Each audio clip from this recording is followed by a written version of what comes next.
So what is Ascent Vision showing here today at USDPS? So today, Ascent Vision is displaying the Expeditionary Mobile Air Defense Integrated System.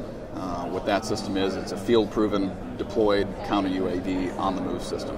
It's a radar detect, optical identify and track, and RF defeat that is integrated into a vehicle with a C2 intuitive interface that enables the operator to, as they're moving, detect, identify, and defeat small UAS threats that ranges out to 2 to 3K and kill chains in under 15 seconds. Is this primarily intended to find a single UAS at a time, or can it do multiple detects? It is capable of both. It's been tested against multiple threat opponents as well as single. It's capable of tracking and identifying up to 200 targets simultaneously and defeating as many targets are within the RF bubble range. Okay. And is this primarily aimed at the sort of relatively familiar battlefields of the Middle East, or could it be used in urban areas? Or?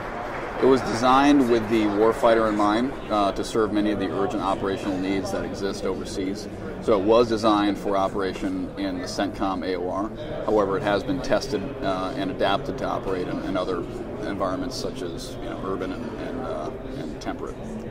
And I know that counter-UAS is a hot topic both domestically and internationally. Is this something that could be used for commercial as well as military purposes? Absolutely. The commercial barriers for counter-UAS operations are more regulatory and legal than they are technological. It's really about disrupting existing RF bands and obviously privacy and surveillance concerns. So we do intend this vehicle and this architecture to be applied to a domestic security environment like FAA airport protection, border security, and critical infrastructure protection in the U.S. However, that has not yet come to pass, and I think in the next year or two we'll see that market open up as the regulations and the legal precedents allow for active counter-drone operations to occur in the U.S. And this is on the market now?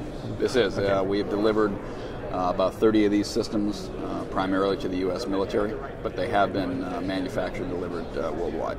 Okay. Not always on this platform. This platform is a technical demonstrator and a display platform, but the architecture of the system has been manufactured and shipped in high quantities. So the system can go on a variety of platforms. It's not. It is. I wouldn't quite call it vehicle agnostic because we do want it to be on capable multi-terrain vehicles. However, it could be mated to an ATV, a road legal vehicle like the Colorado, Stryker vehicle, or any other number of military civilian vehicles. All right. Thank you very much. All right. Thank you. All right, so Alexander, what are you displaying here for the attendees at USDPS? Hi there, so I'm with Liquid Piston, and we've developed a new kind of four-stroke rotary engine. It's just got a couple moving parts here. It's a 3-cylinder four-stroke, very power-dense and efficient. And what is its application for the military market, given the nature of the show? Yeah, so we're a young company focused on technology development. We're starting with military applications. Those include UAVs, things that really need better range, better efficiency, and the power density benefits. So UAVs and also power generators. We are working with the Army on a hybrid electric power supply for the howitzer right now. So that's one application. And then we have 2 engines under development. We have the small engine. This is a 70cc 3 to 5 horsepower engine. Could be used in a UAV, and this is the one used for the howitzer. We also have a larger engine that is just freshly under development. We're working with DARPA on this program. This will be a 40 horsepower compression ignited diesel, weighing about 30 pounds, fits in a 10-inch box when we're done with it.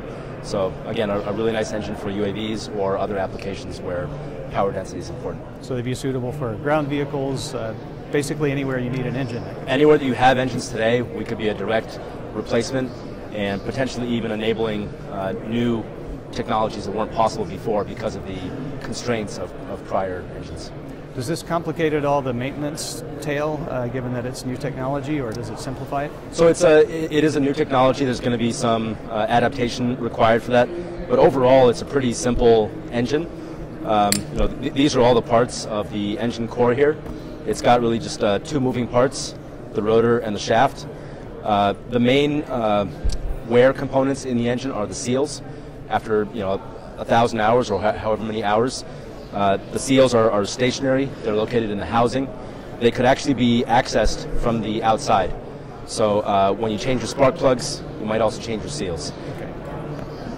And what's been the reception here from the people you talked? Obviously, you've already got some traction with the military and DARPA. It's been really good. We've been able to connect with a number of companies, which we need to work with. It's hard to commercialize a brand new engine technology, so we're really looking to partner with companies that are established, both for manufacturing engines and also for using engines, systems integrators and primes. So it's been really good to connect with the right people at those companies here. Thank you very much. Thank you.